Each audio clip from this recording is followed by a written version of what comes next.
Hello friends, hi అండి, నమస్తే, welcome back to our channel. ఈరోజు వచ్చేసి నేను ప్యూర్ మస్లిన్లో కుర్తీ కలెక్షన్ అనేది చూపిస్తున్నానండి. ఇది వచ్చేసి ఓన్లీ సింగిల్ టాప్ ఉంటుంది అనమాట. దీని మీద సెట్ ప్యాంట్ ఇట్లా చున్నీ ఇట్లా ఏం రాదండి, ఓన్లీ సింగిల్ టాప్ అనమాట.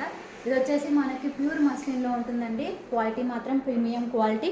మనకి హ్యాండ్స్ దగ్గర వచ్చేసి ఇలా వస్తుంది. యోక్ పార్ట్లో మొత్తం ఇలా హెవీ డిజైన్ అనేది ఉంటుందండి. ఇక్కడ మనకి నెక్ హైలైట్ చేసి కుర్తీ మొత్తం అంటే టాప్ మొత్తం సింపుల్గా ఇచ్చారండి. వేసుకుంటే ఇలా ఉంటుందన్నమాట లుక్ అనేది. ఇందులో మనకి చాలా కలర్స్ ఉన్నాయండి. నేను ఆల్రెడీ వీడియో కూడా పెట్టాను. ఇక్కడ ఇస్తున్నానండి. మీరు ఆ వీడియో ఓపెన్ చేసి చూసినట్లయితే ఏమేమి కలర్స్ ఉన్నాయి అనేది మీకు తెలుస్తుందండి. ఫస్ట్ టైం అయితే ఎవరైతే చూస్తున్నారో అండి, ప్లీజ్ సబ్స్క్రైబ్ చేసుకోండి. అలానే పక్కనున్న బెల్ ఐకాన్ కూడా యాక్టివేట్ చేసుకోండి. అలానే చూసిన వారు ఒక లైక్ ఇవ్వండి. లైక్ ఇస్తే ఇతరులకు కూడా షేర్ చేయబడుతుందండి. థ్యాంక్ యూ అండి. Thank you for watching. Have a nice day. Bye. Hello friends, hi అండి, నమస్తే, welcome back to our channel.